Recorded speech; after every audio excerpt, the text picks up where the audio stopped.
Was just shock. मैंने कहा क्या हो गया बेटा? फिर मैं, बच्चे को तो क्या पता समझ में आता है कि पापा नहीं आए, पापा नहीं आए। वो जस्ट क्राइंग कि आप कहाँ चली गई थी। मैंने उसको घर पे ले गई और घर जैसे ही खुला, he left me, उसने चिट्ठी छोड़ के चला गया था। ये डाइवोर्स का इस तरह का कोई मुद्दा आया, your mom dad and they were all happy, how was their reaction into whole thing? मैंने रेजिग्नेशंस में शादी करी थी, मुझे वो लेटर ऑन समझ में आया। नॉर्मल भी टीनेज में ये ऑपोजिट सेक्स अट्रैक्शन ज्यादा होता है, फिर जब मिसिंग होता है तो और बढ़ जाता है। मैंने कहा मैं जब तक 30 लाख उसके मुंह पे हर महीने फेंकूंगी नहीं ना, तब तक बैठूंगी नहीं। तुम जो वॉरेन बफेट की बात समझ याद आती है, पैसा हाथों का मेल है तो तभी बोलना जब एक बार पहले बहुत पैसा कमा लो। विपाशना का बहुत बड़ा रोल था और मैंने खुद ने पहले वो विपाशना किया, क्योंकि सच में मैं थक चुकी थी लाइफ के एक ऐसे पड़ाव पे आके 35-38 की एज में कि मुझे कहीं ब्रेक चाहिए था, लिटरल मीनिंग में ब्रेक की, जहाँ मैं मेरे माइंड को शट डाउन करूँ।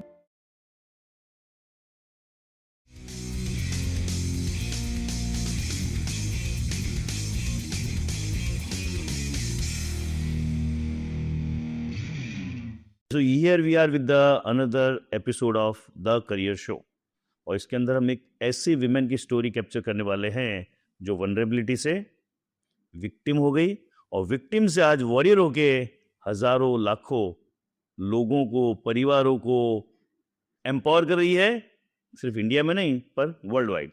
सो it's going to very interesting from एकदम low to hitting the high in her life. So welcome Deepali ji, welcome to the show.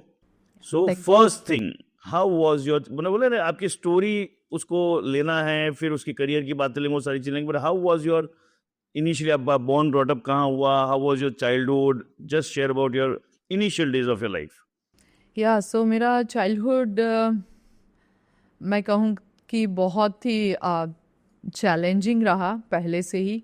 मेरे पेरेंट्स, हमारी जो पेरेंट्स की जनरेशन है वो ऑब्वियसली वो स्ट्रगलिंग वाली जनरेशन थी, क्योंकि भारत देश आज़ाद हुआ था और हमारे पेरेंट्स की जनरेशन ने तो पूरा ज़ीरो से स्टार्ट करना था सब कुछ। तो मुझे याद है मेरे पापा बोलते थे तुम्हें दूध पिलाने के भी पैसे मेरे पास नहीं थे वाला चाइल्डहुड था।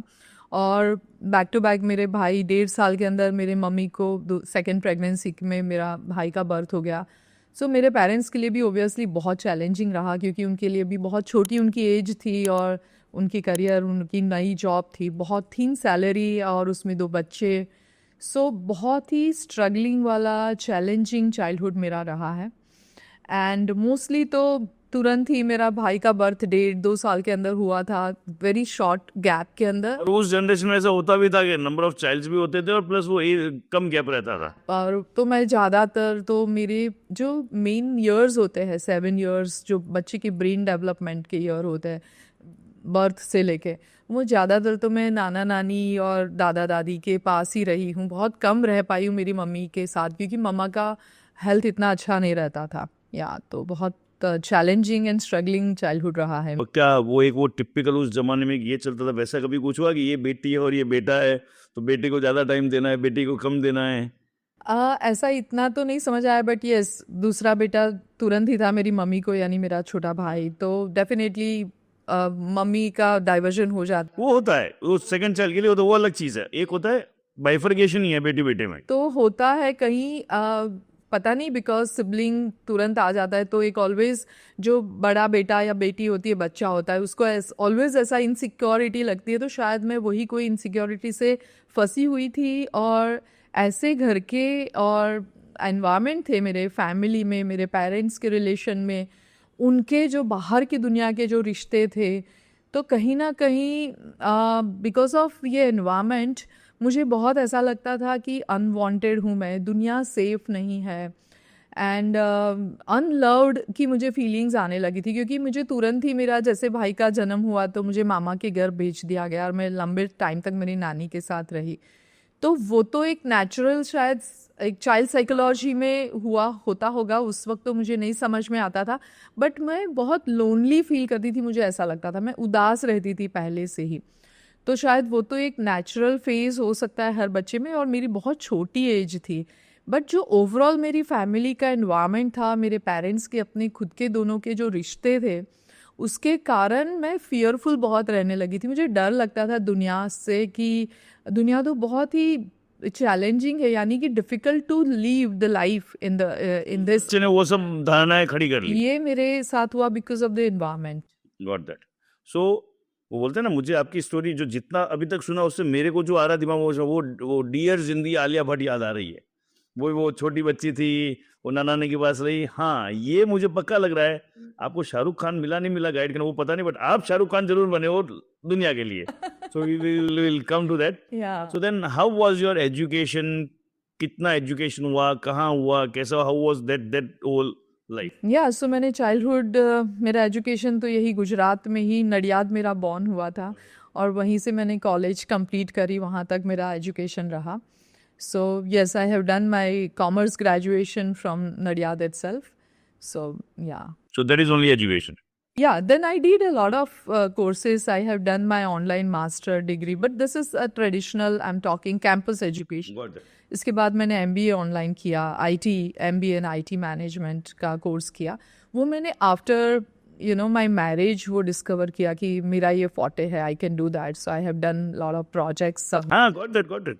मैं शौक में नहीं हूँ, मैं इसलिए खास पूछता हूँ कि करियर शो का एक बेस ये है कि एक ये मिथ भी ब्रेक कर, education is very important, but education only doesn't plays the role, so lot of factors. इसलिए मैंने मुझे बस इतना ही पढ़ाई किया, दैट्स व्हाई वो मैंने वो शौक वाला वो एक्सप्रेशन दिया। So I have done many more 90 से ज़्यादा सर्टिफिकेशन कोर्स किए। इनिशियली कोबोल पास्कल कंप्यूटर में आता, जो इनिशियली आता, हाँ, इनिशियल टाइम पे, तो I was doing that and बहुत अच्छे से मैं कर पाती थी। मेरा स्टैटिस्टिक में अच्छा हाथ था, मुझे ऐसा लेटर ऑन डिस्कवर हुआ। Means I was enjoying doing, तो वो numbers, digital things and all. तो उसके बाद मैंने बहुत सारे visual basic, FoxPro, upgrade, latest version, C++, Java, ऐसे कंप्यूटर के तो बहुत सारे सर्टिफिकेशन कोर्स किए। तो वो अपने ब्रेड एंड बटर के लिए, लाइवलीहुड के लिए, क्योंकि मैं 20s में थी उस वक्त। उसके बाद तो मैंने लाइफ कोचिंग से रिलेटेड तो बहुत सारे कोर्सेज किए हैं, certification. Got that. And still I am learning. So यही मैं हमेशा बार बार कहता हूँ, बच्चों से, पेरेंट्स से भी कहता हूँ, education and learning are two different thing. Learning should never end till you are alive. Education का अपना एक रोल है, उसका हमको समझना है। वो क्या कि एजुकेशन से ही सब कुछ होगा, ये मिथ को तोड़ना बहुत जरूरी है, वेरी इंपॉर्टेंट। मैं भी बोल रहा हूँ, मैं एजुकेशनिस्ट हूँ, 25 साल से पढ़ा रहा हूँ, फिर बोलता हूँ एजुकेशन का एक रोल है, learning has got much more bigger role than education. Got that. तो ये एजुकेशन तो एक दरवाजे खोलते हैं अपॉर्चुनिटी के, उसके बाद कांस्टेंट, उसके बाद रियल लर्निंग गेम शुरू होती है अपनी लाइफ में, और कांस्टेंट हमें लर्न तो करते ही रहना है। तो आप सही बता रहे हैं। Got that. So being from such family, तो आपने जॉब वॉब शुरू की थी या आपकी मैरिज पहले हो गई थी? What was that scenario? So ऐसी सिचुएशन थी फैमिली के अंदर, जैसे मैंने कहा कि मुझे ऐसा लगता था कि मैं अनवांटेड चाइल्ड हूँ। घर में भी इतने ऐसा टेंस एटमॉस्फेयर रहता था, लड़ाई झगड़े एंड ऑल दिस स्टफ। सो उसके कारण मुझे अच्छा नहीं लगता था, कि ऐसा लगता था एज अ चाइल्ड मैं एक्सप्रेस नहीं कर पाती थी, बट मुझे ऐसा लगता था कि आई am not happy in my home. और एक टीनेज का बच्चा होता है ना, तो उसको जो हार्मोनल चेंजेस आते हैं बॉडी में, तो उसको ज़्यादा पर्सनल टच की, फिजिकल टच, जो बच्चे को अटेंशन दे चाहिए, वो सब बहुत ज़रूरी होता है। फिजिकल अटेंशन हो चाहे वो इमोशनल अटेंशन हो, अलग अलग रिक्वायरमेंट हो सकती है किड्स में। दोनों चाहिए। और हुआ क्या कि पेरेंट्स अपनी लाइफ में उनकी अपनी स्ट्रगल्स और चैलेंजेस में रहते हैं, मोस्टली यही गलती करते हैं हम पेरेंट्स। और बच्चे उस वक्त उस उम्र में नहीं इतना समझ पाते कि उनको क्या चाहिए और उनके साथ भी क्या चेंजेस आ रहे हैं इमोशनल लेवल पे, फिजिकल लेवल पे। तो मेरे लिए मेरे लव अटेंशन बहुत इम्पॉर्टेंट था, जो उससे बिल्कुल उल्टा, न्यूट्रल फैमिली एटमॉस्फेयर है तब तक फिर भी ठीक है, बिल्कुल उल्टा स्ट्रेसफुल। यहाँ लव अटेंशन चाहिए, यहाँ तो पंगे चल रहे थे बिल्कुल। और वही लगता था कि आई एम बिल्कुल जैसे कि वांटेड ही नहीं हूँ और मुझे कोई प्यार ही नहीं करता है। हो सकता है उनके प्यार करने के तरीके अलग वो समझ में नहीं आते हो। और me that was a journey, inner journey. तो कहीं ना कहीं I was seeking love outside world.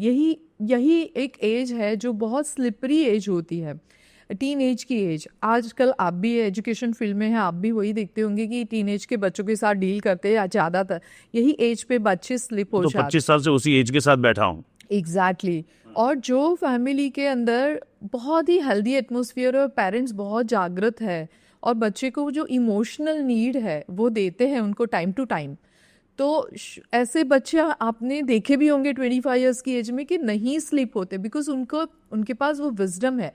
I literally मैं वो एज पे स्लिप हो गई थी. आई कैन से right now because I was seeking love. Got that. या उस वक्त फिजिकल अट्रैक्शन से ज़्यादा हमें इमोशनली कोई कुछ इतना भी कहते कि तुम बहुत सुंदर दिखती हो, कोई अटेंशन, पागल हो जाएंगे. यस, तो हमें लगता है अरे ये तो हमें प्यार करता है. नॉर्मल भी टीन एज में ये ऑपोजिट सेक्स अट्रैक्शन ज्यादा होता है, फिर जब मिसिंग होता है तो और बढ़ जाता है. या और जब आपकी कोई तारीफ कर दे, कोई आपको अटेंशन दे जबकि वो आपकी लाइफ में बिल्कुल मिसिंग है.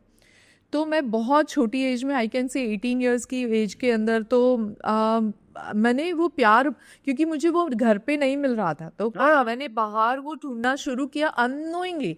आई was not literally seeking, but वो unknowingly mind started searching that जो नहीं मिलता है वो. एंड समवन से आई लव यू, सो मैंने कहा कि okay this is what my life, अब मैं उससे कमिटेड हूँ and that person has given me a चिट्ठी, do you love me, I love you. So मेरे लिए तो बस वो लाइफ चेंजिंग लाइफ हो गई, छोटा सा प्यार मिल change, गया. या प्यार जैसे वो सिंह पूरा वो मिल गया. 90s की एज के वो जो जैसे टीन टीन बजने लगता है हार्ट में. और I was so loyal that time, even I am loyal today, कि भाई नहीं, this is what my life, I am committed now and मैं इसी के साथ अपनी ज़िंदगी बिताऊंगी. क्योंकि मुझे तो किसी ने प्यार किया ही नहीं है, तो मुझे कोई तो पर्सन मिला जो मुझे प्यार कर रहा है, जता रहा है और मेरे लिए कुछ भी करने के लिए तैयार है. तो जस्ट 18 इयर्स की एज में मैंने शादी कर ली. ऑफ कोर्स मेरे पेरेंट्स को मैंने कन्विंस किया, उतनी गट्स थी मेरे पास उस वक्त. मेरे पापा ने भी पूरी फैमिली से अपोज होके, डिफरेंट कास्ट थी उस वक्त, तो बहुत हाँ, अभी भी है ये, कोई अभी भी उतना ही है, कास्ट अलग हो तो दिक्कत होती है. हाँ, बट आजकल फिर भी लोग ब्रॉड है, बट उस वक्त तो बहुत. फिर भी मेरे पापा ने सबसे अपोज करके शादी करवाई. I am really grateful to my parents. But मैंने वही तय किया था कि ओके, मैंने रेजिग्नेशंस में शादी करी थी. मुझे वो लेटर ऑन समझ में आया कि because I am not wanted and I am not loved in my parents house and I am resigned and that's why मैं यहाँ से रिजाइन हूँ और मुझे कहीं और प्यार मिलेगा. अभी यहाँ से निकलना है और मुझे तो यहाँ से इसलिए निकलना है कि मुझे तो यहाँ से रेजिग्नेशन के मोड में निकल के और यहाँ पे कुछ प्यार मिलने की आशा लग रही है. Correct correct. बट अननोइंगली ये पूरा साइंस है, मुझे तो बहुत ही बाद में समझ में आया, जब मैंने काफ़ी लाइफ में कॉस्ट पे करी उसके बाद, कि मैंने बीइंग रिज़ाइन अपने पेरेंट्स और अपने नियर वन के रिश्तों के साथ रेजिग्नेशन, स्ट्रॉन्ग रेजिग्नेशन भी इतना स्ट्रॉन्ग कि कहते हैं ना कि बिल्कुल खफा होके निकल जाना रेजिग्नेशन में. और वहाँ से फिर मैंने जो मेरी बहुत छोटी एज 18 इयर्स में क्या, हाँ, कुछ बात समझ ही नहीं होती है. और फिर वहाँ से मैंने और ज़्यादा रेजिग्नेशन और ज़्यादा जिससे मैं भाग रही थी, वही मिला, उससे ज़्यादा डबल 10 गुना ज़्यादा मैंने चैलेंजेस मिलनी शुरू हो गई. Yeah got that. So how was your that marriage then? मिलना शुरू तो what was the challenge, how was that marriage? Yeah so कहते हैं ना कि हम जिससे जितना जो चीज़ से दूर भागते हैं, जितना जो चीज़ हम अवॉइड करने की कोशिश करते हैं, जैसे कि चीटिंग करना, झगड़े फसाद ना होना, तो ये सारी चीज़ों से मैं जितना दूर भागना चाहती थी कि मुझे प्यार मिले. वो फैंटेसी होती है ना 18 इयर्स 17 टीन वाली एज में, फैंटेसी होता है कि कोई एक राजकुमार आएगा और मुझे बहुत सारा प्यार देगा और मेरा तो इतना सुंदर घर होगा, बहुत, जहाँ सिर्फ खुशियाँ ही खुशियाँ होगी. उससे बिल्कुल अलग मुझे मिला, क्योंकि मैंने रेजिग्नेशन से और ज़्यादा ऐसे ही रेजिग्नेशन वाले ही लोगों को अट्रैक्ट किया, ऐसे ही लोगों को अट्रैक्ट किया जो मैं रेजिस्ट करती थी, वही मैं ज़्यादा उसको अट्रैक्ट करना शुरू किया अननोइंगली, जो मुझे उस वक्त वो साइंस पता नहीं था. ये जो भी, हाँ वही बोला, ये जो भी चीज़ आप अब बोल रहे हैं वो तो अब बोलोगे ना, अब जो ज्ञान हुआ उसके बाद बोल रहे हैं, उस टाइम से पता ही नहीं पता था ना. तो मुझे वही लग रहा था कि मेरे साथ ये क्या हो रहा है, मेरा किस्मत ही ऐसा है, विक्टिम. हाँ वो उस टाइम तो विक्टिम रोल प्ले हो रहा था कि क्या हो रहा है मेरे साथ, मेरा तो नसीब ही ऐसा है करके. तो जैसे कि वो लोग भी ऐसे ही फैमिली था कि जहाँ पे वो पर्सन झूठ बोलना ज़्यादा पसंद करता था, आए दिन विदाउट रीज़न चीट करना, पैसों के मामले में गलतियाँ करते रहना, मार्केट में उसकी, और मुझे वो कुछ रियल लाइफ के बारे में कुछ पता ही नहीं था, मैं वो फैंटेसी लाइफ, उस टाइम तो फैंटेसी में you share very clearly. And उसके बाद लाइफ की रियलिटी समझ में आना शुरू हुई कि उसकी फैमिली, वो पर्सन का ऐसा था। तो मैंने बहुत ही ज़्यादा ऐसी लाइफ मेरी ऑल टुगेदर 360 डिग्री चेंज हो गई कि जहाँ एज एकदम छोटी है और इतने सारे ट्रॉमा एक के बाद एक आना शुरू हुए। I am talking in terms of society, career wise, family wise, क्योंकि मैं कॉलेज के फर्स्ट ईयर में थी जब मेरी शादी हो गई थी। ओके। और मुझे 2 साल और पढ़ाई करनी थी। और तो शादी के बाद आपने कंप्लीट किया? शादी के बाद मैंने कंप्लीट किया। और मुझे अभी भी याद है, एक अच्छे मकान में रहती थी जहाँ पे हम चलते भी थे तो मिट्टी ऊपर से गिरती थी पूरा। लाइक वॉशरूम भी जाना था तो 2 माले नीचे उतर के यंग बच्चे, मैं खुद इतनी 19 इयर्स की एज, इतनी छोटी एज, और बाहर गली में लोग बैठे हुए थे, वहाँ से बाल्टी लेके बाथरूम वॉशरूम जाना होता है। तो that was kind of family. फिर वो साइकिल लेके मैं 18-20 किलोमीटर दूर कॉलेज जाती थी और वापस आती थी तो साइकिल पे सब्जी लेके आती थी, घर आके खाना बनाती थी, फिर ट्यूशन जाके, फिर मैं पढ़ाई करके, वैसे मैंने अपने 2 साल आफ्टर मैरिज कंप्लीट किए। और वो सारे चैलेंजेस के साथ ये पर्सन का नेचर, ओवरऑल समझ, फैमिली का नेचर कि कंप्लीटली डिसऑनेस्ट, चीटिंग वाला और इनऑथेंटिक पर्सन है। और मुझे खुद को नहीं समझ में आता था कि ये सब कैसे डील करें। And when I talked to my parents, my father always used to come and settle the problem. That छोटा उस वक्त की टाइम बीइंग का प्रॉब्लम सॉल्व करते। हाँ, क्योंकि उस टाइम ये भी था ना कि कुछ गड़बड़ नहीं हो जाए, कुछ अलग नहीं हो जाए, वो नहीं होना है, because that was a big stigma in the society. Particular problem solve हो जाता था। फिर अगेन तो वही, क्योंकि इंसान की अपनी जो फितरत है, नेचर है, वो तो नहीं बदलता था। और पेरेंट्स को ऐसा था कि अब तूने किया है, तूने शादी की, तुम भुगतो, और छोटे मोटे प्रॉब्लम सॉल्व करते थे, बट बाकी का लाइफ तो हमें गुजारना था। तो वैसे वैसे करते हुए मेरा एक बेटा भी हो गया वो पहली शादी से, और कुछ मेरी 9 या 10 साल तक वो शादी चली। एक समय ऐसा आया कि मैं कहीं जॉब पे गई थी, क्योंकि मुझे भी आफ्टर ग्रेजुएशन जॉब करना तो ज़रूरी था। जैसे फाइनेंशियल सिचुएशन थे, जिस तरीके से वो पर्सन कुछ ज़्यादा कमा नहीं रहा था, ज़्यादा गंवा रहा था, तो मुझे तो काम करना था। मैंने जॉब पे गई थी, मेरा बेटा कुछ 5 साल का था। हम लोग तब सूरत में शिफ्ट हो चुके थे और मेरा बेटा स्कूल में गया हुआ था। और हमने ऐसा तय किया था कि मेरी जॉब ऐसी टाइम है कि जिसमें लंच ब्रेक के टाइम पे मेरे हस्बैंड, जो मेरे एक्स हस्बैंड है, मेरी बात कर रही हूँ, कि वो अपने बेटा उसी वक्त आता है 1:30 बजे आफ्टरनून में लंच के टाइम पे, तो उसकी गाड़ी आती है, तो तुम्हें उसको पिक करके फिर बेबी सिटिंग में डालना है, क्योंकि वैसे स्ट्रगल करके लाइफ चला रहे थे, बच्चा भी है, जॉब भी करनी है। तो उस वक्त क्या हुआ, मुझे मेरा लंच ब्रेक पड़ा 1:30 बजे, तो मुझे लगा चलो मैं घर जाती हूँ, बेटा भी आ गया होगा, मेरे हस्बैंड भी हो गए, खाना वहीं पे खा लेंगे, 1 घंटे का लंच ब्रेक है तो। और बेटा रास्ते पे खड़ा हुआ है अकेला, 5 साल का छोटा बेटा। मैं आज भी वो सीन नहीं भूल पा रही हूँ कि वो रो रहा है, बस कब से उसको उतार के चले गए। इतना छोटा बच्चा 1:30 बजे, जनरली जिस जगह पे रहती थी इतना बस्ती नहीं है, रोड सुनसान है, and he was crying and very vulnerably वो क्राई कर रहा है। मैं अचानक से, God has somehow sent, otherwise I have no plan, generally कभी प्लान, हस्बैंड ही लेके उसको चेंज करवा के बेबी सिटिंग में डाल के। I was just shock. मैंने कहा क्या हो गया बेटा? फिर मैं, बच्चे को तो क्या पता, समझ में आता है कि पापा नहीं आए, पापा नहीं आए। वो जस्ट क्राइंग कि आप कहाँ चली गई थी। मैंने उसको घर पे ले गई और घर जैसे ही खुला, ही लेफ्ट मी, उसने चिट्ठी छोड़ के चला गया था। और मुझे कुछ समझ में नहीं आया, मैं उस वक्त चक्कर आके गिर गई and it was very traumatic. पड़ोसी आए, बेटा रोने लगा।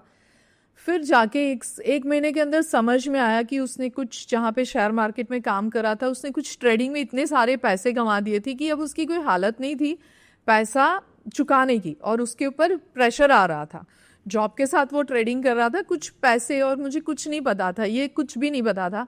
और मेरे सारे बैंक अकाउंट में से डमी साइन करके पैसे सब उठा के, पैसे देने तो बाकी पर रहे वो शेयर कंपनी में, बट मेरे भी सारे पैसे सब उठा के, जब लॉकर में जो भी गोल्ड ज्वेलरी थी सब उठा के वो कहीं पे भाग गया था, क्योंकि ये सारी सिचुएशन इतने लेवल पे उसको आ गई थी। अब मुझे तो इस कुछ बात का पता नहीं था. People started judging me because तुम ऐसी हो, तुम दोनों के बीच में कुछ हुआ होगा. बराबर है. मैंने कहा कुछ भी नहीं हुआ, सुबह तक तो हम खुशी से अलग हुए, मुझे तो कुछ हिंट भी नहीं है कि इस तरीके से कोई इंसान जा सकता है. मैं 2 महीने ट्रॉमा में रही, हॉस्पिटलाइज रही. मुझे आज भी याद है कि मेरी बॉडी परफॉर्म नहीं कर रही थी. I didn't want to leave, मुझे जीना नहीं था उस वक्त, मैं छोड़ चुकी थी. हाँ, उस चीज वो मन वही करेगा. एक औरत समझ सकती है, कि इंसान समझ सकता है कि कुछ भी कुछ एक्सपेक्ट है, कुछ झगड़े चल रहे हैं और आप प्रिपेयर है, तो आप थोड़ा भी शॉक को झेल पाते. बट यहाँ पे तो कुछ भी नहीं था और all of sudden he left me. और मेरे सामने पूरा ब्लैंक आ गया, वॉल आ गई कि बच्चा है, अब मैं क्या करूँगी.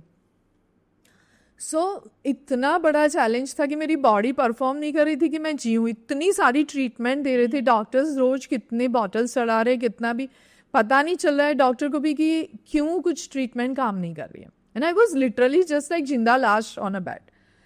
बच्चे को देखते देखते धीरे धीरे उस वक्त मेरे पेरेंट्स ने और मेरे भाई भाभी ने भी मुझे सपोर्ट किया समहाउ. और बच्चे का मुंह देखते हुए मैं वापस आई हूँ. आई कैन से वो मेरी दूसरी जिंदगी है. Just because of my son I came back, I can say that. और मैंने अपनी वो लाइफ दोबारा से शुरू करी बच्चे के साथ. Got that. So doing a love marriage, then having a traumatic time, फिर अगेन ये डाइवोर्स का इस तरह का कोई मुद्दा आया, तो इज योर जो बोलते ना your mom dad and they were all happy? How was their reaction into whole thing? Yeah, so you know that तू तेरी मर्जी से तब तू तेरी जिंदगी, how or they supported, what was that? yeah, so it was a mix. जितना उनसे हो सका उन्होंने किया. मैंने कहा ना कि मेरे फादर ने या मेरे मदर ने जितना फिर भी सपोर्ट कर सकते थे किया. बट एक टिपिकल माइंडसेट कहीं आ जाता है. मुझे ऐसा लगता है कि उस वक्त वो जो थोड़ा मेरे लिए चैलेंजिंग समय था, वो शायद थोड़ा और उन्होंने संभाल लिया होगा. नो डाउट मैंने as a daughter, as a child शायद उनको बहुत ट्रबल दी है, ऐसा मुझे लगता है हमेशा. बट उस वक्त का जो मेरा चैलेंजिंग एंड ट्रबल वाला टाइम था, जो थोड़ा और संभाल लिया होता, तो उस वक्त मुझे ऐसा लगा कि तुम्हारा गलती है, तुमने शादी करी है, तुम भुगतो. और ऐसा भी एक चीज़ है कि मुझे हमेशा लगता है कि मैं ये सच में 2 हाथ जोड़ के समाज को रिक्वेस्ट करना चाहती हूँ कि जब अपनी बेटी खास करके, जब ऐसी इनके साथ ऐसी सिचुएशन आती है, स्पेशली मैरिज में, जब वो कुछ ब्रेकअप होता है और बच्चा लेके है, वो स्टेज का मैरिज के बाद ब्रेकअप होता है तब, या कोई भी स्टेज पे हो, क्यों ना Any stage, it's a traumatic, any stage. For the daughter, Stage, हाँ. स्पेशली फॉर डॉटर, तो माँ बाप को ऐसा लगता है कि अभी हमारे माथे जिम्मेदारी पूरी जिंदगी आ जाएगी. भाई भाभी को ऐसा लगता है अब तो भांजा यानी कि उसका बेटा भी और वो एक की जगह पे दो उल्टे सर पे आ जाएंगे, सर पे, और पूरी लाइफ है. तो बेटियों को क्यों आप जिम्मेदारी समझते हो? आप बेटियों को इतना क्यों सक्षम नहीं बनाते हो कि वो बेटी कुछ ना कुछ तो कर ही लेगी? नहीं करेगी तो हम उसको कैसे भी करके सपोर्ट करेंगे जिससे वो कर सकती है. नहीं बनाई है तो बना देंगे अभी, लेकिन उसका जो चैलेंजिंग टाइम है तब हमें उसका हाथ पकड़ना चाहिए. उस वक्त आप उसको इस तरीके से बोझ है ऐसा समझते हो, तब वो औरत बहुत कम हो जाता है. कहाँ जाएगी? क्या उसने उसके बारे में सोचा है कि उस वक्त उसके अंदर क्या हो रहा होता है? ऐसे ही फेस पे जो कमज़ोर औरतें हैं वो शायद सुसाइड कमेंट करे टूट जाती है. बच्चों के साथ सुसाइड करने वाले जो हमने केस देखे हैं, खुद दो बच्ची को छोड़ के चल के सुसाइड करने वाले केस है, वो सब कुछ शायद यहीं से होता है. या तो और गलत काम कर लेती है. एग्जैक्टली. गलत, बहुत सारे गलत काम औरत, हाँ, और समाज तो बैठा ही पड़ा है ओपन मिसयूज करने के लिए, इस प्रकार की मजबूर वनरेबल औरत का मिसयूज करने के लिए. तो बहुत सारी पॉसिबिलिटीज़ होती है.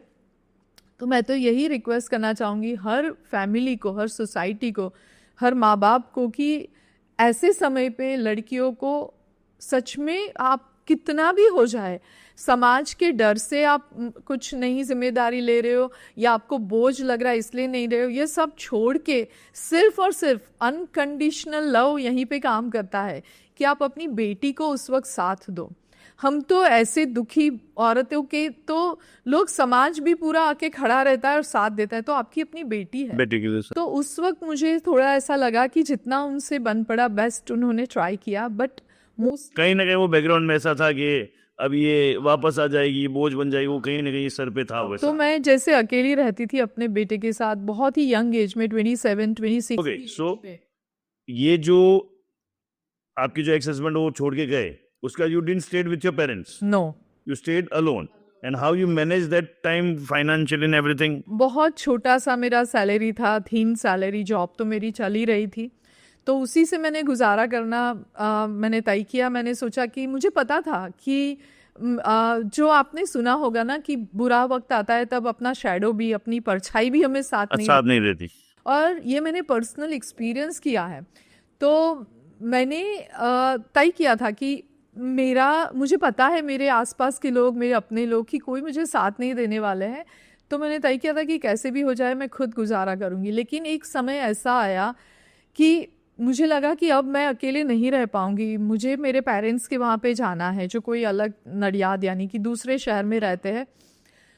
तो मैंने वहाँ गई तो 10 दिन के अंदर ही जिस तरीके से मेरे साथ व्यवहार हुआ, लाइक ऑफ कोर्स उन्होंने वार्म वेलकम किया, बट एक समझ आ जाता है ना कि वो हिंट आती है, ऐसा नहीं है कि तुम निकल जाओ, लेकिन वो इनडायरेक्टली चीजें ऐसी तो लगता है कि नहीं, आई am not wanted here. Yes, इतना बुरी तरीके से व्यवहार हुआ कि उनके घर में कोई चोरी भी हो जाती थी, कहीं पे कुछ खो गया तो मेरी बैग चेक करी जाती थी कि देखो ना इसके तो बैग में नहीं है। तो that was very traumatic by my overall family, not only my parents, मेरे भाई भाभी और सब।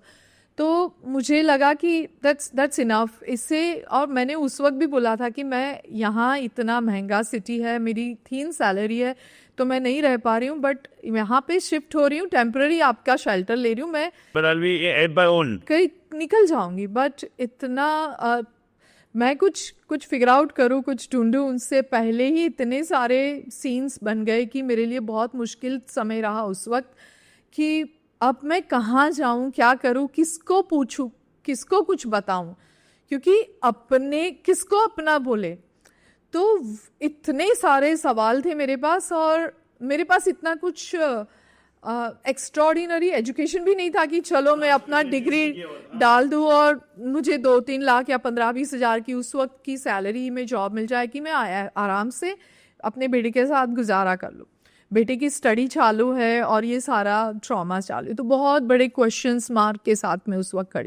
वो जो लोग बोलते हैं अनकंडीशनल लव, वो बोलते हैं how do you define unconditional, मेरा हमेशा एक डेफिनेशन रहती है कि वो अनकंडीशनल लव देखने का टाइम गुड टाइम में नहीं होता है, बैड टाइम में how much you support, that's the unconditional love. Good time में तो anybody can support, so that's how it went through.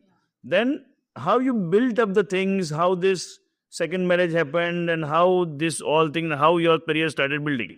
सो बस ये जब मैं जॉब कर रही थी, वहीं पर जो मेरे हस्बैंड है अभी, जिसके साथ मैंने सेकंड मैरिज किया, उनका और मेरा मिलना हुआ, और वहीं से हमारी एक फैमिली हमने कमिट किया, like he proposed me somehow, like हम लोगों ने साथ में काम किया था थोड़ा बहुत। मेरा कंप्यूटर बैकग्राउंड में, मैंने वहाँ पे एज अ कंप्यूटर टीचर थी, और वहीं से बहुत सारा उनका काम रहता था कंप्यूटर से जुड़ा हुआ, जो वो मेरे साथ से लेते थे। और फिर हमारा पहचान हुआ, बिकॉज उनकी भी 2 बच्चे थे और उनकी वाइफ नहीं थी, तो like he was also looking life partner. End of course मेरे लिए तो ऐसा था कि डूबने वाले के लिए तिनका भी सहारा मिल जाए, ऐसा कोई दोस्त मिल जाए। और इनिशियली इवन मुझे भी नहीं पता था कि मैं ये पर्सन से शादी करूँगी, but yes, as a friend मुझे बहुत अच्छा लगता था, कंफर्ट लगता था, सेफ लगता था। और वैसे बात करने वाला कोई है जिसको मन की बात शेयर करते हैं, वो हो सकता है। And he was taking care of my all day, और वो बचकानी चीजें निकल चुकी थी, निकल चुके पागल थे। फैंटेसी में रहो, it was realistic thing going on. Correct, वो एक म्यूचुअल अंडरस्टैंडिंग चल रही थी, और he was taking care of my day to day needs and my son का and all. So somehow then mutually भी डिसाइड कि हम दोनों मिलके ये जो 3 बच्चे हैं उनके 2 और मेरा बायोलॉजिकल सन, कि हम लोग एक सुंदर परिवार दोबारा शुरू अपनी लाइफ कर सकते हैं, जहाँ पे हम 3 बच्चों के लिए ही अपना पूरा लाइफ डेडिकेट करेंगे एज अ पेरेंट्स, की जहाँ पे इसको फादर नहीं है, फादर मिलेगा। मेरे बच्चे को माँ नहीं है तो माँ मिलेगी करके, एंड हमने वो कमिटमेंट से लाइफ को आगे बढ़ाना शुरू किया। Got that. And how old were your kids, his kids and your kids? या सो मेरा बेटा करीबन 5-6 साल का था और उसका भी बायोलॉजिकल बेटा था, वो भी 6 महीना ही छोटा था। तो दोनों ट्वींस काइंड ऑफ ही थे। मैंने दोनों को साथ में ही स्कूल में रखा। डॉटर 3 साल बड़ी थी तो वो 8-8। So still very very young. एक होता है बहुत बड़े हो जाए तो फिर वो एक वो अलग इश्यू रहता है। Yes yes yes. Okay, so of जा रहा हूँ, ये करियर में अभी घुसने वाले तो उससे वापस कुछ क्वेश्चन है तो ऑफ जा रहा हूँ। So then how this family work down, बोलते हैं ना सौतेली माँ है, सौतेली माँ तो बुरी होती है, and that all things are there. तो how was the experience, how this family grew? Oh my God, तो ये कहना तो बहुत आसान है कि हमने शादी कर ली और हमें कंफर्ट लग रहा था, तो हमारे दोनों के लिए तो फिर भी ठीक था कि चलो हमारी दोनों की अंडरस्टैंडिंग थी। बट जो टिपिकल फैमिली माइंडसेट है जहाँ पे हमने दोनों को शादी करने का डिसीजन लेने में भी हमें 1.5 से 2 साल लगा, बिकॉज उनकी फैमिली को पता चला तो अपोज करना शुरू किया। यहाँ पे फिर उनकी फैमिली का रोल आया, एक बड़ा चैप्टर शुरू हुआ। मुझे लगा चलो अब मैं कहीं पे शांति से जी पाऊंगी, 3 बच्चों के साथ अपनी लाइफ गुजारूंगी। डेफिनेटली जिम्मेदारी बहुत बड़ी थी, उम्र छोटी थी फिर भी। तो टिपिकली लाइक सोसाइटी में गलत भी नहीं है, सोसाइटी के लोग की टिपिकली जो माँ होती है, जो स्टेप मदर होती है, वो अपने खास करके अपना बच्चा लेके आती है तब तो वो अपने बच्चे नहीं है उनके साथ अन्याय ही करती है, ऐसा मोस्टली देखा गया। कंसेशन हुई और वैसी बातें चलती है, सोसाइटी ने देखा है। और कुछ चीजें नहीं होती तो बोल बोल के वो डाल दी जाती है, बोल बोल के डाल दी जाती है। तो मेरे साथ तो ऐसा हुआ है कि जो मैंने चीज़ की गलती नहीं करी है उसकी सजा मुझे एडवांस में मिलने लगी। एग्जाम्पल की ये तो माँ आएगी तो ऐसा करेगी, ये माँ आएगी तो ऐसा करेगी, तो मैंने कहा कि आने तो दो, करने तो दो, करने के बाद जो गुनाह नहीं किया उसकी सजा अभी से क्यों मुझे दे। That's how the society works. That drama started and कैसे भी करके हमने सब लोगों को कन्विंस किया। एक फेज ऐसा भी आया कि मेरे हस्बैंड ने भी डाउट करना शुरू कर दिया था। होता है ना वो कि वो रोज सुनते हाँ मेरा 2 बच्चों का क्या होगा करके। तो उसके साथ भी बहुत स्ट्रगल रहा 6 महीना। मैंने कहा कि बोलने कि आप अपना बेटा छोड़ दो और फिर आप आओ, वो एक डीलिंग करना शुरू किया। सच में मैंने बहुत डेप्थ में एक चीज़ सुनी है, जो मीन्स एक्सपीरियंस करी है, जो मैंने मेरे हस्बैंड को भी कहा था उस वक्त कि बिजनेस में डील होती है, रिश्तों में नहीं होती है। तो क्यों तुम डील कर रहे हो, मेरा दिल तोड़ रहे हो। मैं जब कमिटेड हूँ, मुझे एक बार आजमा के तो देखो। रिश्तों में एक्चुअली मत करो इतनी सारी कंडीशन के बाद तो क्या होगा कि कंडीशन करने के बाद भी जिसको करना है वो करेगा ही, गलत या सच करना है, सही करना है। तो बहुत चला वो सब कुछ भी, बट मेरे अंदर बहुत क्लैरिटी थी कि मेरे लिए तो तीनों बच्चे सही है, क्योंकि वो तो छोटी जान है। ये बाहर की दुनिया में जो हो रहा है होने दो, क्योंकि वो अपने एक्सपीरियंस से, अपने एनवायरनमेंट से, अपने बिलीफ से ऑपरेट कर रहे हैं। वो गलत नहीं है, बट मुझे पता है ना कि मुझे क्या करना है। तो मैं बहुत क्लियर थी कि मैं तीनों को एक समान रखूंगी, बट दुनिया को कैसे साबित करके दिखाए। और जब बात आती है कि मेरे हस्बैंड के साथ भी जब मुझे वो यकीन दिलाने वाली बात आई, तब बहुत हद तक दिल टूट चुका था। बट फिर भी मैंने कहा कि अब मैं भगवान के ऊपर छोड़ती हूँ। मुझे शादी से कुछ लेना देना नहीं है। मुझे मेरे बच्चा है, जो बेटा है, उसके लिए जीना है और मैं जी लूँगी और कुछ ना कुछ तो रास्ता मिल जाएगा कर। देन ही हिमसेल्फ कन्वींस कि नहीं, ऐसा कुछ नहीं है, लेट हम आगे बढ़ते हैं और हम मर्ज फैमिली करके आगे बढ़ेंगे करके। बट चैलेंजिंग बहुत आई उनके फैमिली की तरफ से, स्पेशली डाउट्स एंड। तो जैसे मैं घर पे एंटर हुई ना उनके घर में, तो वहीं से तो एक नया किस्सा कहानी, बहुत बड़ा चैलेंज शुरू हुआ। मुझे लगता था अभी तक की तो चैलेंजेस थी तो बहुत छोटी लग रहे थे, उतनी बड़ी चैलेंज, क्योंकि 3 बच्चों की जिम्मेदारी, आंखें, सभी समाज की आंखें मेरे पर टिकी हुई है। एंड एवरी मोमेंट लोगों ने जज करना शुरू किया। ऑलरेडी एक लव मैरिज था, फेल्ड मैरिज था, फिर अगेन वापस लव मैरिज हो रही है, तो और उसमें स्टेप मदर का रोल है, पूरा मसाला मिल गया। और एक कहावत है ना कि बच्चा जो किया है वो कोई नहीं याद रखेगा, बट कुछ बिगड़ा तो हर कोई देखेगा। तो हर एवरी मोमेंट बच्चे छोटे हैं। एग्जाम्पल कि वो गिर गए, मेरा नहीं बेटा गिरा और उसका बेटा गिरा और लग गया, इसने गिरा होगा। आप समझ सकते हैं कितनी छोटी छोटी चैलेंज आए दिन होती रहने वाली है, और बच्चे इतने छोटे जिसको कुछ का खुद का दिमाग नहीं, वो अंदर अंदर भी झगड़ते हैं। तो इतना सारा कुछ था, कुछ नहीं पता था कि इतनी ऐसी ऐसी रियल लाइफ प्रॉब्लम आएगी। पता नहीं कौन से एनर्जी मेरे साथ काम कर रही थी, बस इतना स्ट्रॉन्ग कमिटमेंट था कि ये बच्चे जो माँ बगैर के हैं, माँ का प्यार दूंगी मैं उनको, इतना माँ का प्यार दूंगी, उनकी जो सुनी दुनिया है प्यार से भर दूंगी। और मेरे बच्चे को मैंने साइड पे रखते हुए लिटरली वो दोनों बच्चों को गोदी पे रखा है। जगह नहीं थी, मेरा बच्चा मैंने पीछे रखा है। आज 20 साल हो गए, मैंने वो दोनों की बच्चों की प्रायोरिटी में, सच में वो कमिटमेंट मैंने आज तक वो निभाया है। बट वो कमिटमेंट उस वक्त था, बट दुनिया को कन्विंस करने के लिए नहीं, दुनिया को बताने के लिए नहीं, वो मेरा अंदर का प्योर इंटेंशन था, वो प्योर इंटेंशन था। और बाद में दुनिया ने डेफिनेटली देखा, एडमायर किया। आज तो दुनिया So they are now grown up. So what they are doing right now? वही है कि जब Before I move to the career part, वापस ट्रैक पे आया उसके आई बाद। No it was so challenging, but मेरा 2 साल तो मेरे लिए भी डिफिकल्ट रहा। बच्चे मर्ज करना, बच्चे मुझे एक्सेप्ट नहीं कर रहे थे, बट वो प्योर इंटेंशन था कि इसके कारण बच्चा है ना, उनको सच्चाई जो होती है ना वो समझ आ जाती है, क्योंकि मम्मी ये ड्रामा कर रही है कि सच कर रही है। तो बच्चों ने देखा कि सच में मम्मी जान लगा रही है हमारे पीछे, वो सच में हमें प्यार करती है। तो 2 साल के बाद उन्होंने प्योरली मुझे एक्सेप्ट किया, और फिर तो ब्यूटीफुली मैंने मेरा बिजनेस शुरू किया मैरिज के बाद भी। So after the second marriage, you were still teaching, yes and then you started your business. Yes, उसके बाद मैंने बिजनेस शुरू किया, कंप्यूटर एजुकेशन। एक बार हम पीछे रोक रहा हूँ सर, ये मैं करियर बात हूँ अगेन, इस एक को खत्म करते हैं।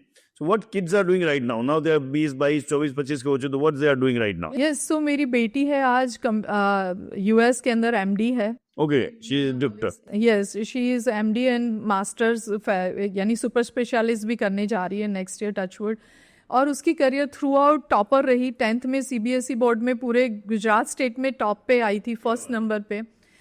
मेरा बेटा है जो आई एम टॉकिंग, मेरे हस्बैंड का बेटा जो बायोलॉजिकल, उसने स्टैनफोर्ड से मास्टर किया, और आज आईटी फील्ड के अंदर जो एआई मशीन लर्निंग इंजीनियरिंग में बहुत अच्छी जॉब करा। इतनी छोटी एज में उसने अपना यूएस में आज बहुत बड़ा हाउस ले लिया, और इतना छोटी एज, 28 इयर्स की एज है, तो बहुत अच्छी करियर बनाई। Of course my son also is there, IT engineer, and he is also doing job.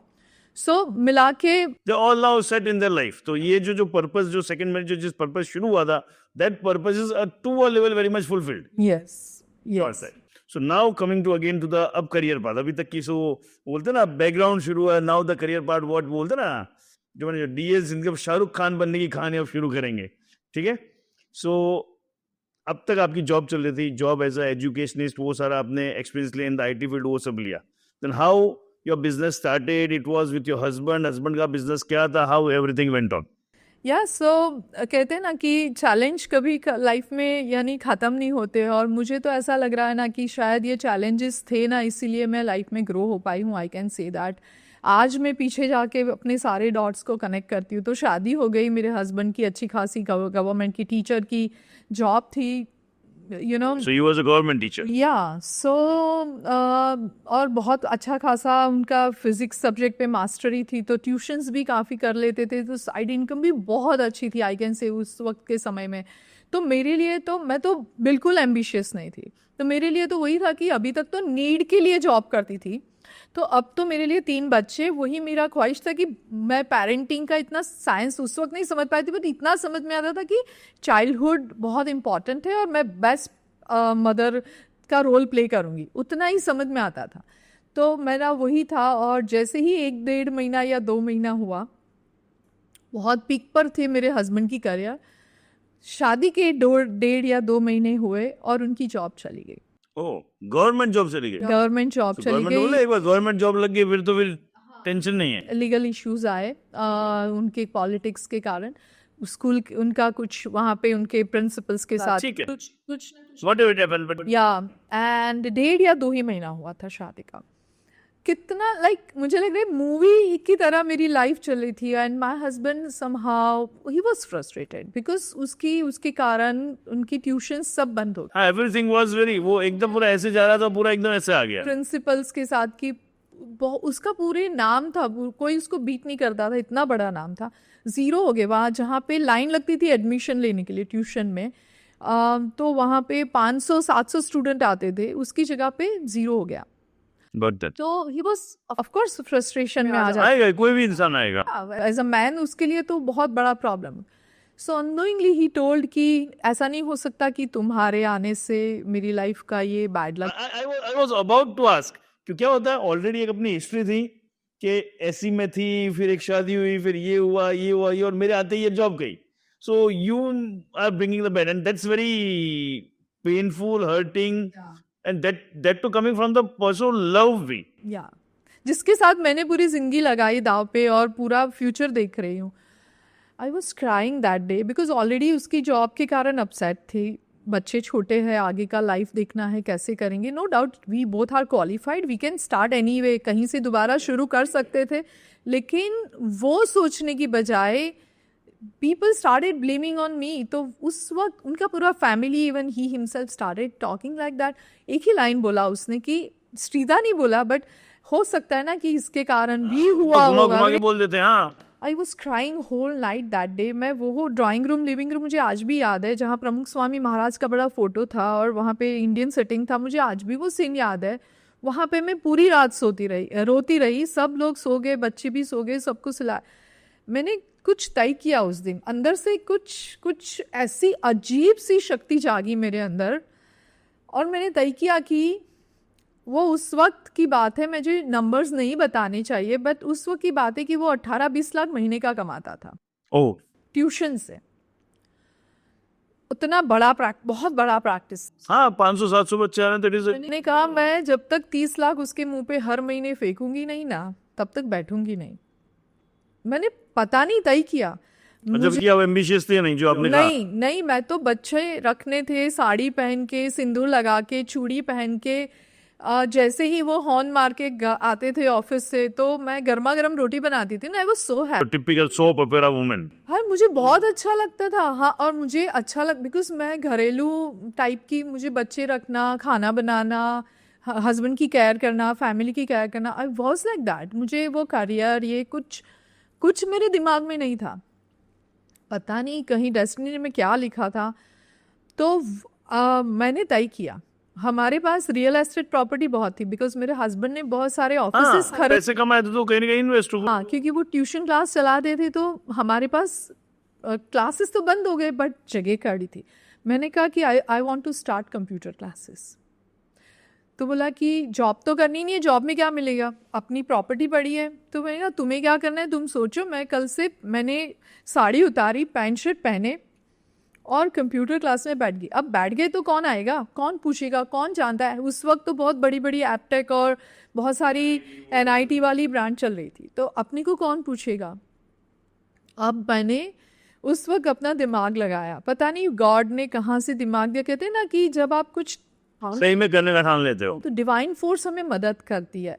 तो मैंने कुछ 1 रुपये में, 1 महीने में 1 रुपये पे करना है और आपको कंप्यूटर कोर्स सीखना है। ओके, 1 रुपये में कंप्यूटर कोर्स, 1 रुपये में, महीने का 1 रुपये का, मंथली 1 रुपीज, 4 महीने का 4 रुपया देना है, आपको कोर्स करना है। बड़े बड़े होर्डिंग्स लगाए, मेरे पास 75,000 का था। मैंने शाह पब्लिसिटी के पास गई, सूरत में जो नामी है, उसको बोला कि आप कितनी हेल्प कर सकते, बराबर ये NGO है करके, और तो उसने थोड़ा डिस्काउंट किया होर्डिंग्स में, क्योंकि प्रीमियम होते हैं होर्डिंग्स लगाना, बड़ी बात है। 1-1 रुपये का सिक्का बना के बड़े बड़े होर्डिंग्स लगाए। मुझे याद है मैंने 0 से शुरू किया, तय किया ना 48 आवर्स के अंदर। जब मेरे हस्बैंड ने ये सेंटेंस बोला 48 आवर्स के अंदर, मुझे अभी भी याद है 3 ब्रांच थी, अठवा लाइन्स, भागल and Rander, new Navyug college के सामने। वहाँ पे बाहर, क्योंकि 1 रुपये का, हाँ 1 रुपये, और कंप्यूटर उस टाइम तो कंप्यूटर का बहुत था, और ऐसे बाकी जगहों पे 50,000 25,000 की फीस लगी रहती थी, और वही सारे कोर्स में सिखाने वाली थी। तो बाहर लाइन लगती थी 400 लोगों की रात को 10 बजे तक। कलेक्शन के लिए मुझे ऑन द स्पॉट इतने सारे स्टाफ रखने पड़े, और मैंने पूरा 4,000 लोगों को भर दिया। क्यों 4,000 दोनों, 4,000 एडमिशन, और उसमें से 1 रुपये में से फिर मैं इसको अपग्रेड करना शुरू किया। इसमें हाँ, ये 4 महीने बाद ये कोर्स कर लो, इंग्लिश उसी वक्त करना, स्पोकन इंग्लिश, क्योंकि मेरा थियोरी क्लास क्यों खाली रहे। तो वो बिजनेस माइंड कहाँ से आया, आई डोंट नो। आज भी मैं बुरी शॉक हो जाती हूँ सब कहाँ से आया। तय किया था करके दिखाऊंगी, बस अब बहुत हो गया क्योंकि मैंने बहुत झेल लिया है। अब मेरे सामने बस कुछ नहीं है, करके ही ये दिखाना है, तब तक बैठने वाली मैं नहीं हूँ। क्योंकि मैं मानती हूँ कि किसी के आने से या किसी के बैड लक ऐसा नहीं होता है।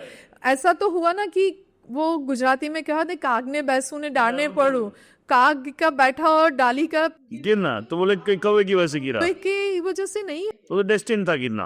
आपके कर्मा है जो मेरे आने के बाद ब्लास्ट हो गए। हो सकता है शायद मेरे आने के बाद कुछ अच्छा होने वाला है। आपका यू टर्न आने वाला होता है, तब आपकी गाड़ी स्लो पड़ती है, फिर यू टर्न कंप्लीट होगा, उसके बाद आप ब्यूटीफुली, कुछ बहुत ब्यूटीफुल रास्ता है आपके लिए जो इंतजार कर रहा है, यू नेवर नो।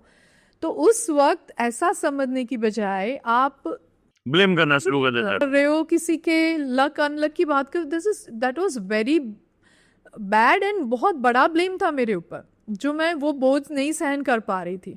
मैंने कहा कि मैं तय करूंगी कि मेरे नसीब में लक है या नहीं है। अब मुझे लक को आजमाना है। मैंने भगवान को चैलेंज किया उस रात को कि अब मैं चैलेंज तुझे करती हूँ कि तू मुझे बता कि मैं लकी हूँ कि नहीं लकी हूँ।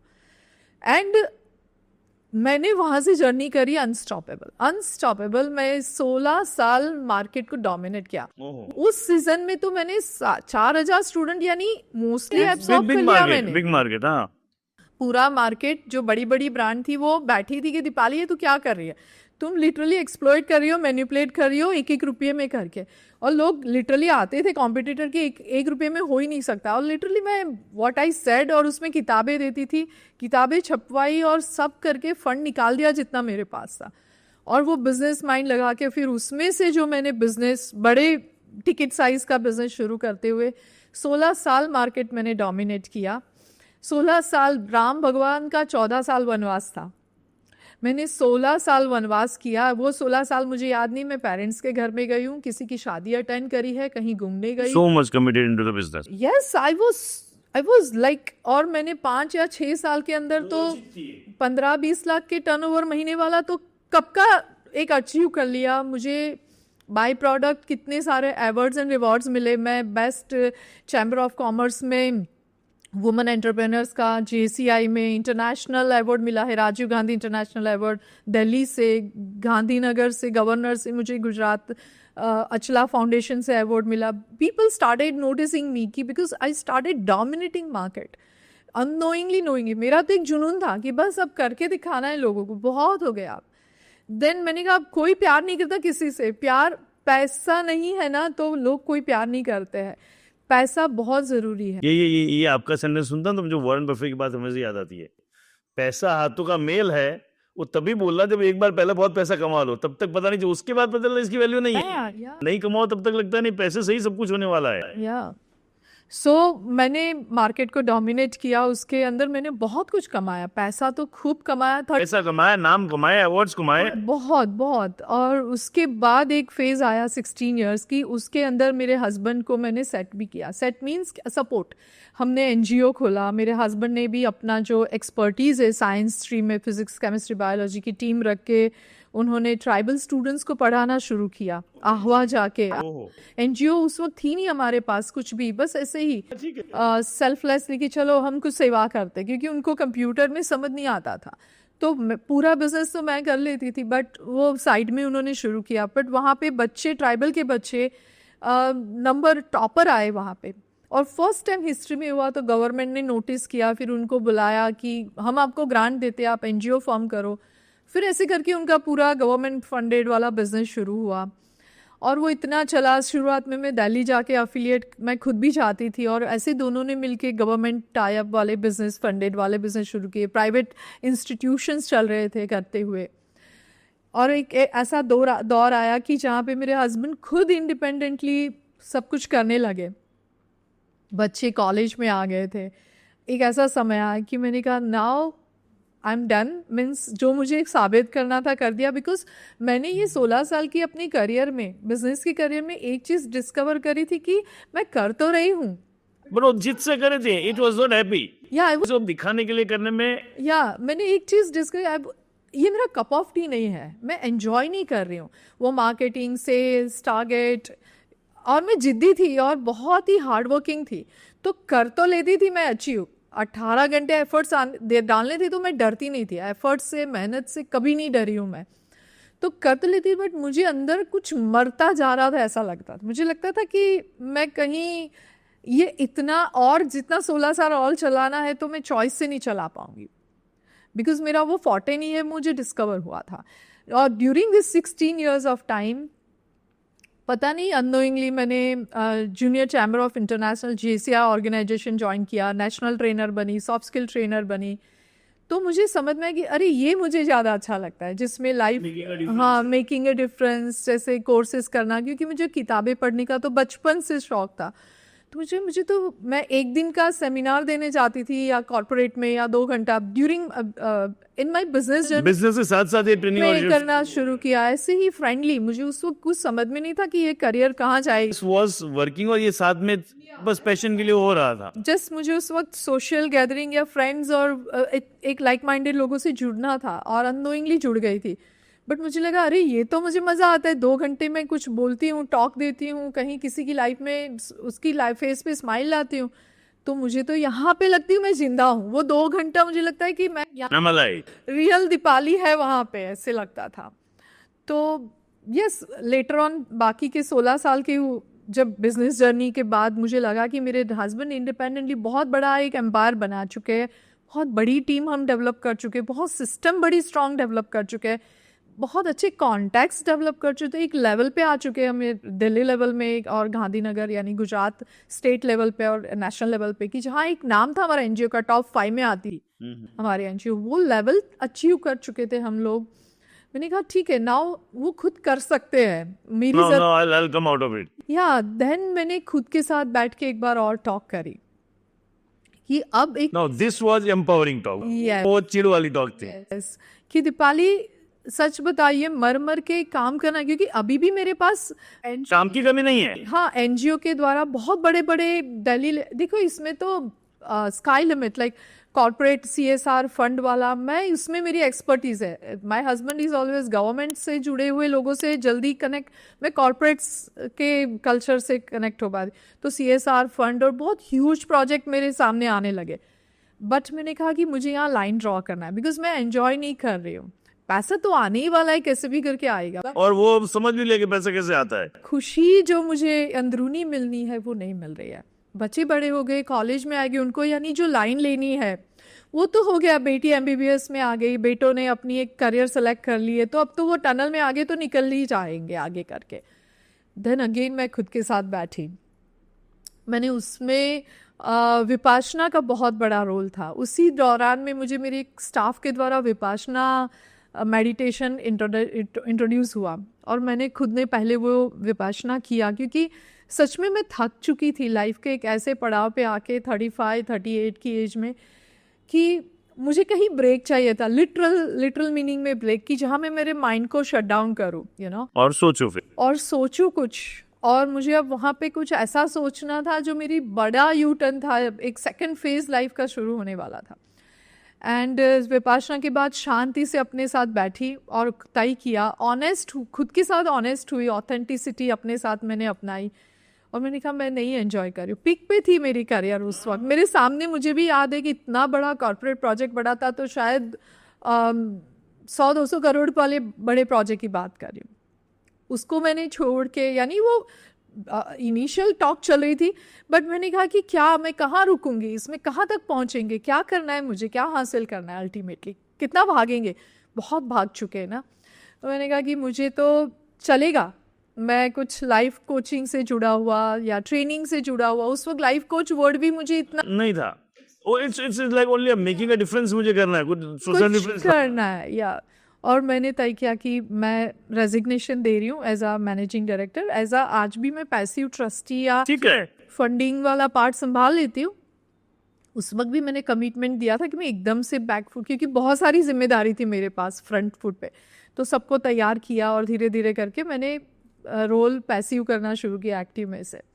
और इस तरफ मैंने अपना iPhone 6 कैमरा उस वक्त और एक ट्राइपॉड लेके और कुछ नहीं समझ में आता था, बट मैंने कहा कुछ तो, क्योंकि जितना जितना मैंने पढ़ाई करी ड्यूरिंग दिस माई बिजनेस अपनी पर्सनल ट्रांसफॉर्मेशन के लिए, जिसमें यही एक मेरा स्ट्रॉन्ग पॉइंट रहा कि मैं कुछ ना कुछ लाइफ में सीखती रही, और वही मेरा फ्यूअल रहा। तो मैं हमेशा लोगों को गुजारिश करती हूँ कि आपने मास्टर डिग्री ले ली, आपने पढ़ाई कर ली, जो आपने इनिशियली बोला, जो बहुत एजुकेशन जरूरी है, बट साथ में लर्निंग कहीं ना कहीं कंटिन्यू रखनी बहुत जरूरी है। और यही मेरे लिए बहुत बड़ा वेपन्स रहा, स्ट्रॉन्ग टूल रहा, कि अननोइंगली नोइंगली मेरी वो भूख रही, कि पता नहीं शायद वो भूख इसलिए रही होगी कि मुझे कुछ सवालों के जवाब चाहिए थे मेरे लाइफ में, कि दुनिया में रिश्तों में दुख क्यों मिलते हैं, अपनों से ही हम दुखी क्यों होते हैं, पता नहीं बहुत सारे लाइफ से जुड़े हुए रिश्तों के जिससे जुड़े हुए सवाल के जवाब मेरा सबकॉन्शियस माइंड अननोइंगली ढूंढ रहा होगा, और उसके कारण मैं कॉन्शियसली कुछ एफर्ट्स डाल रही होंगी, पता नहीं, बट मैं कुछ ना कुछ कोर्स करती रहती थी, चाहे वो न्यूमरोलॉजी हो, पास्ट लाइफ रिग्रेशन थेरापी हो, चाहे कोई सॉफ्ट स्किल ट्रेनिंग हो। सो कंप्यूटर से हटके अब रियल लाइफ की लर्निंग पे चली गई, और फिर वहाँ से स्पिरिचुअलिटी, अकल्ट साइंस, वो सब में मैं चली गई, और मुझे वो इतना इंटरेस्ट आने लगा। मैंने कहा ये तो मेरा है जो मुझे पसंद है, जो psychology and philosophy, human psychology and philosophy को कंबाइन करके, specially human psychology I am talking about. तो मैंने उससे जुड़ी हुई किताबें पढ़ना शुरू कर दिया था ड्यूरिंग माई पिछले 6 साल, जो 16 साल की जर्नी में मैंने स्लो डाउन करना शुरू कर दिया। वो नेचुरली मेरा झुकाव मेकिंग अ डिफरेंस में आना शुरू हो गया। पहले तो पर्सनल ट्रांसफॉर्मेशन में मेरा इनर चाइल्ड मैंने हील किया, that was a breakthrough things. Landmark forum के मैंने बहुत सारे कोर्सेज किए, अपने पर काम करना मैंने टूट के शुरू कर दिया था। अननोइंगली मैंने कहा ना, मैं कुछ जवाब ढूंढ रही थी, क्या ढूंढ रही थी वो भी नहीं पता है, और कहीं से भी जो भी प्रोग्राम मिले चली जाती थी, फ्री हो, पेड हो, रेसिडेंशियल हो, नॉन रेसिडेंशियल हो, ऑनलाइन हो, ऑफलाइन हो, वीडियो हो, किताब हो, लर्निंग ऑल साइड। बात मुझे याद है, मेरी एक फ्रेंड कहती थी कि दीपाली तुम्हें एडिक्शन हो गया है यार सीखने का।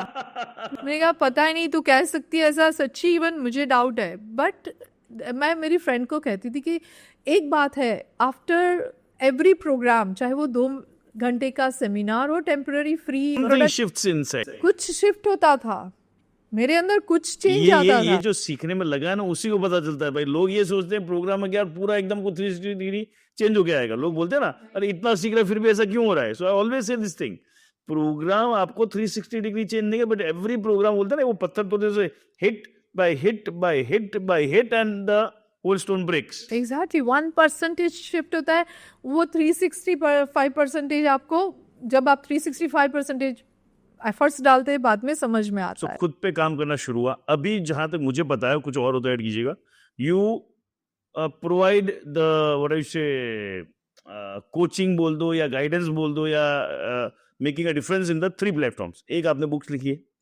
Will come to that. Second, YouTube channel के माध्यम से आप बहुत कुछ सपोर्ट कर रहे हैं, और तीसरा हो गया 1-to-1 कोचिंग और उस तरह की चीजें। What started first? सो उस वक्त तो सच बताऊं तो यूट्यूब चैनल पे ही मैंने record. And what's your name of the life coach Deepali. Life coach Deepali, and DEE या DIPALI? DIPALI। क्योंकि देखो, मेरा पर्पस यहाँ कोई मार्केटिंग करना नहीं, पर्पस क्या है, person is really eager to contribute to the society. फिर कुछ आप सर्च कुछ करो, कहीं और पहुंचो, and I really wish the people should connect to you and get that information from you. So मेरा स्पेलिंग है DIPALI, लाइफ कोच दीपाली। तो उस वक्त तो कुछ ऐसा ही था कि भाई हमें कौन पहचानता है, हाँ एज अ बिजनेस वुमन पहचानते, but as a life coach और एज अ, तो मुझे कौन सुनेगा भाई, बड़े बड़े लोग बैठे हुए हैं तो उनका ही लोग सुनेंगे देखेंगे।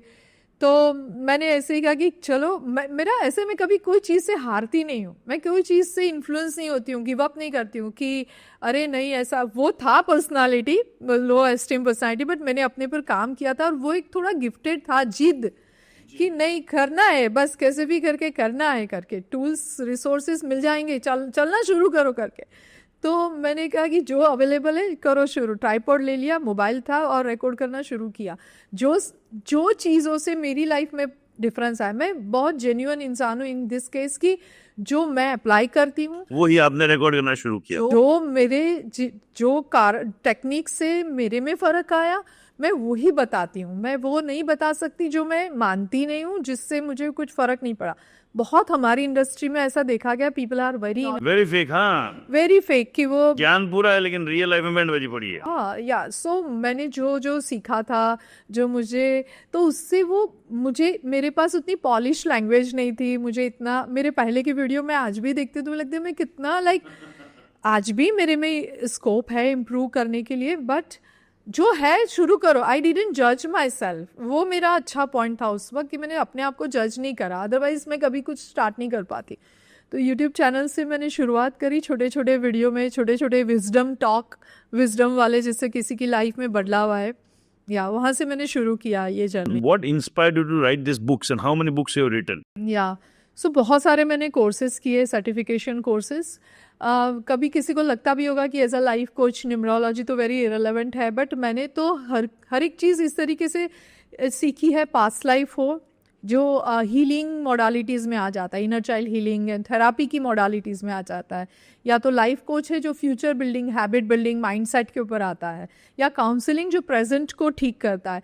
वो सारी चीज़ें मैंने सीखी है। Even top of all, even मैंने personality development soft skill trainer भी रही हूँ इनिशियली।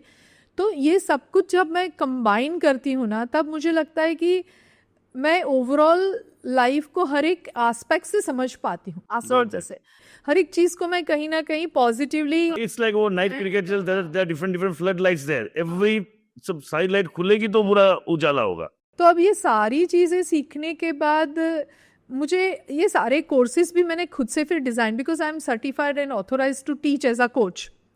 तो फिर मैंने ऑफ कोर्स वो सारे कोर्सेज पहले लाइव सिखाने शुरू किए, जैसे कि affirmation certification course, become a affirmation coach, then law of attraction coach, inner child healing course, then self love programming, self love course, NLP, जिसका NLP के कीवर्ड से ही वेबसाइट यूट्यूब में मेरा सबसे पहले यूट्यूब में मेरा दिखेगा सर्च। तो यूट्यूब से फिर ये लाइव कोर्सेज कराने या सो वहाँ से मेरे पास एक कोर्स दिमाग में क्लियर हो चुके थे, पैटर्न बन चुके थे, मेरे पास मटेरियल रेडी था, बिकॉज मैंने कांस्टेंट सिखाना शुरू किया लोगों को। तो फिर एक समय ऐसा आया जब मेरे US की फ़ाइल ओपन हो गई थी और मुझे US शिफ्ट होना था, और मेरे पास उस वक्त अर्निंग अथॉरिटी डॉक्यूमेंट्स तो थे नहीं कि मैं जाके जॉब करूं, और वो मेरे लिए अच्छा रहा। मैं सिर्फ बच्चों को सपोर्ट करने के लिए लंबा टाइम 6-6 महीना रहती थी।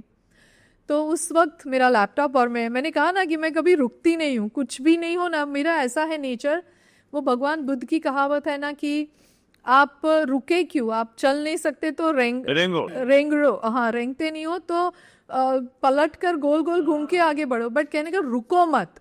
तो जो है वहाँ से शुरू करो। लैपटॉप खोला, मैंने कहा कि चलो यहाँ जॉब तो करनी नहीं है, मैं ऑनलाइन ऑफलाइन इंडिया और US के टाइम में डिफरेंस में बहुत ज़्यादा लाइव प्रोग्राम नहीं ले पाती थी, रिकॉर्डेड वीडियो कोर्सेज की लाइब्रेरी बना दी थी, सब्सक्रिप्शन मॉडल बेच रही थी। मैंने कहा अब कुछ करना है, और उस वक्त फिर मैंने ऑथर बनने का कोर्स सब्सक्राइब किया। मैंने पहले सीखा बाकायदा कैसे किताब लिखनी है, और मेरे इस दिमाग में तो बहुत सारे टॉपिक पड़े हुए थे खुद के एक्सपीरियंस से, जो मेरे अंदर भर भर के अंदर से नॉक कर रहे थे जोर जोर से। ऐसे मुझे लग रहा था come on, just share this all your real life experience to people, so that people can start कि भाई इनके साथ ऐसा हुआ और वो अपनी लाइफ बदल सकते हैं, तो मैं भी बदल सकता हूँ।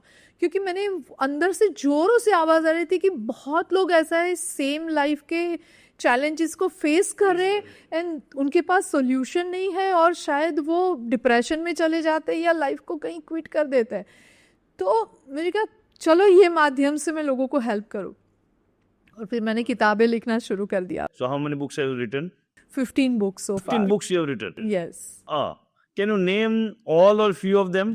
Yes, so मतलब कौन-कौन से टॉपिक थे वो पता चले। हाँ, सो जैसे माइंड पावर के ऊपर मैंने 3 किताबें हैं, rewire your belief and unlock your power of subconscious mind, 9 secrets of subconscious mind, फिर 3 in 1 करके पावर ऑफ सबकॉन्शियस माइंड है, सीक्रेट्स ऑफ हैप्पी लाइफ, फिर फैमिली के ऊपर लिखा है, बिकॉज जैसे मैंने कहा ना, रिलेशनशिप एरिया मेरे लिए बहुत बड़ा लर्निंग वाला एरिया था, कि ये एरिया ने मुझे बहुत सिखाया है। सो सीक्रेट्स ऑफ हैप्पी फैमिली, जो आज भी आप बेस्ट सेलिंग बुक में आती है US के अंदर। और अफर्मेशन, सेल्फ लव के अफर्मेशंस और उससे जुड़े अफर्मेशन से जुड़ी हुई मैंने पिछली लास्ट 5 या 6 किताब तो इसके ऊपर लिखी है कि how to manifest, affirmation for health, affirmation for wealth. So ऐसे करके बहुत सारी किताबें हैं. Yeah, good.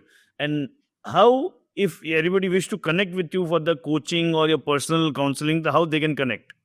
Yeah, so they can connect me through my YouTube channel, जहाँ से मेरा ईमेल एड्रेस और वेबसाइट मिल जाएगी. मेरी वेबसाइट पे जाएंगे तो भी वहाँ से आप मुझे ईमेल कर सकते हैं. मेरे न्यूज़लेटर को आप सब्सक्राइब करेंगे तो रेगुलर मेरे न्यूज़लेटर आपको मिलते रहेंगे. इस तरीके से भी you can even write email to me also. क्या बात है. तो फ्रॉम वो रेक्स टू रिचेस वाली कहानी सुने मुझे ऐसा लग रहा है, फ्रॉम एकदम जीरो टू, एक बोलता है ना सिर्फ पैसों के मैटर में नहीं, कहाँ एकदम bad into relationship to guiding people into building that relation. That's what the experience I am getting. So almost we are on the end of it. Kuch rapid fire questions that I am taking up. Fine.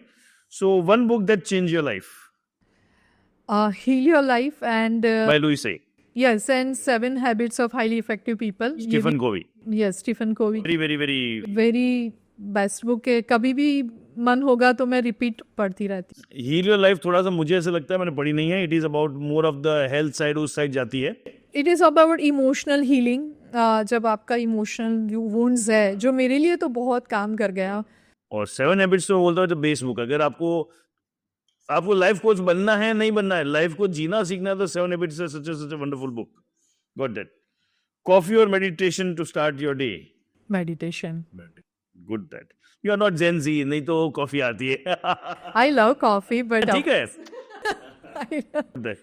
A mantra you live by every day. Just be in the practice to be in the present moment. I think वो बहुत cool रखता है मुझे, because I can at least catch my emotions and I can balance my emotions. Most underrated life skill.